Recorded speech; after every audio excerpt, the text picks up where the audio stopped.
कुछ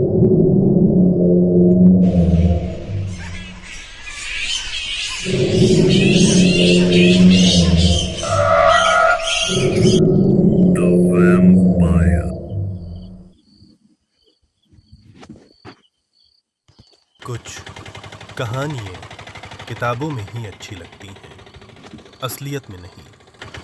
ऐसी ही एक कहानी है एक ऑटो ड्राइवर की, जो अपने परिवार का पूरा खर्चा चलता था, वो ऑटो लेकर घर आता है। शीतल बेटा, कहाँ हो तुम? मैं तुम्हारे लिए गुड़िया लाया हूँ। पापा मेरे लिए गुड़िया लाए हैं।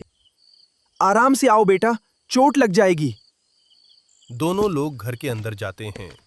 घर में उनकी एक तस्वीर लगी थी, जिनमें उन सब का फोटो दीवार पर लगा था। रमेश के परिवार में उसकी एक बेटी और उसकी पत्नी ही थीं। रमेश के माता-पिता बचपन में ही गुजर चुके थे, इसलिए रमेश का जीवन बहुत गरीब में बीता।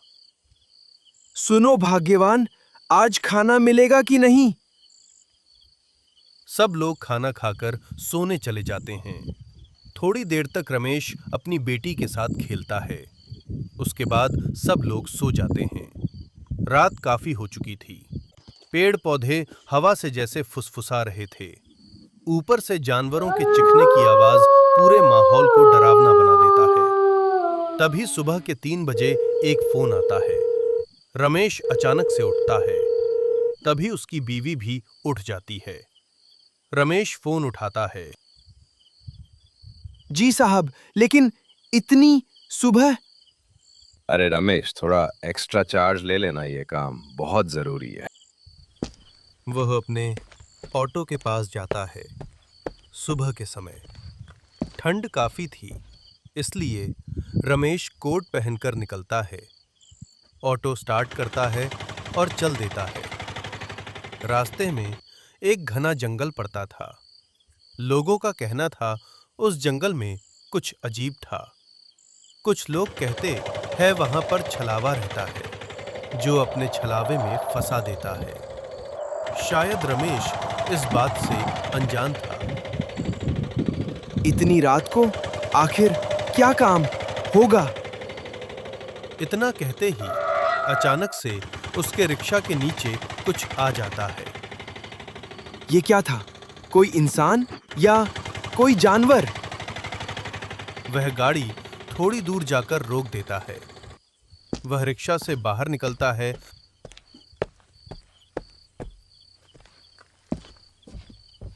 अरे, यहाँ तो कुछ भी नहीं है। शायद मेरी नींद पूरी नहीं हुई है।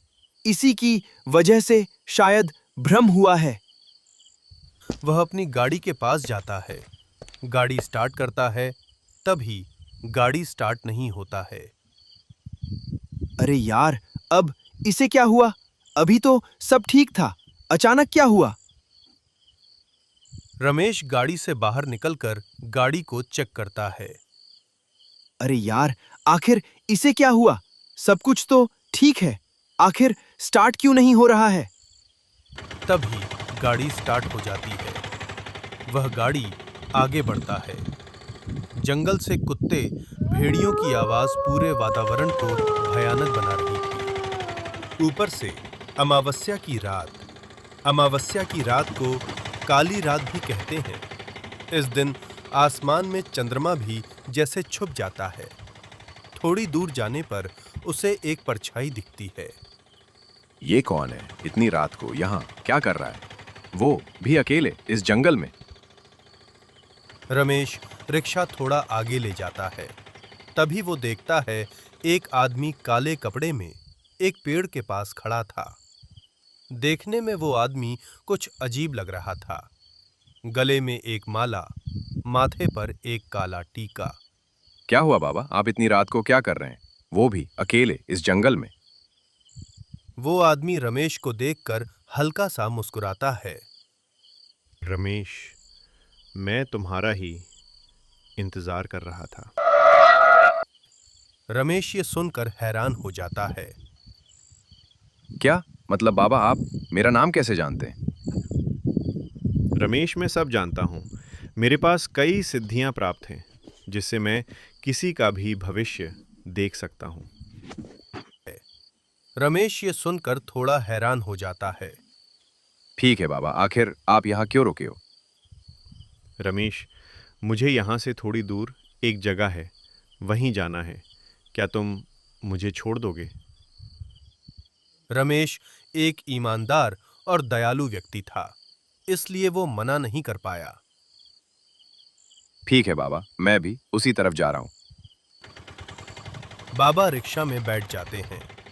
रिक्शा चलते चलते थोड़ा आगे जाता है। तभी पीछे से एक आवाज आती है। रमेश, रिक्शा यही रोक दो। तभी रमेश ऑटो रोकता है। वह चारों ओर देखता है। जहां वह रुका था, वह जगह देखकर रमेश के पैरों तले जमीन खिसक जाती है। वह एक कब्रिस्तान था। बाबा, आप यहाँ क्यों रिक्शा रोकने के लिए कहे हैं? तभी वह पीछे मुड़ता है। रमेश ये सब देखकर डर जाता है। आखिर वह आदमी कौन था और अचानक गायब कैसे हो गया? रमेश के मन में कई सवाल थे, लेकिन कोई जवाब नहीं। क्या रमेश को कोई भ्रम हुआ है या छलावा? बाबा कहाँ गए? अभी तो यहीं पर बैठे थे। आखिर अचानक से गायब कैसे हो गए? मुझे यहाँ से जल्दी निकलना चाहिए। वो रिक्शा चालू करके निकलने लगता है। तभी वह शीशे में देखता है। उसे वही आदमी दिखता है। तभी वह आदमी एक डरावनी आवाज में बोलता है और हंसने लगता है। उसके हंसने से उसकी आवाज पूरे जंगल में गूंज उठती है। रमेश रिक्शा का स्पीड बढ़ा देता है और जाने लगता है। तभी एक आवाज आती है। पापा, मुझे छोड़कर कहाँ जा रहे हो? मुझे भी अपने साथ ले चलो। ये आवाज सुनकर रमेश के रोंगटे खड़े हो जाते हैं। ये आवाज किसी और की नहीं, बल्कि उसकी बेटी की ही थी। रमेश रिक्शा अचानक से रोकता है। ये आवाज़ तो शीतल की है। आखिर हो क्या रहा है? पहले वो अघोरी, अब मेरी बेटी की आवाज़। जब वो बाहर निकलता है तो ये देखकर हैरान हो जाता है। यहाँ तो कोई भी नहीं है। मुझे लगता है मैं किसी छलावे में तो नहीं फंस गया हूँ। वो रिक्शा जल्दी से स्टार्ट करता है और रिक्शा चलाने लगता है। तभी उसे शीशे में अपनी ही बेटी दिखाई देती है। ये देखकर रमेश के पैरों तले जमीन खिसक जाती है। ये सब छलावा है। मेरी बेटी तो घर पर है। वो जैसे तैसे करके जंगल से बाहर निकलता है। जंगल से बाहर निकलते ही वो चैन की सांस लेता है। शुक्र है कि आज मैं इस छलावे से बाहर निकल गया। इतना कहते ही एक चीख पूरे जंगल में गूंज उठती है। ये चीख किसी और की नहीं, बल्कि रमेश की ही थी। आखिर उसे क्या हुआ?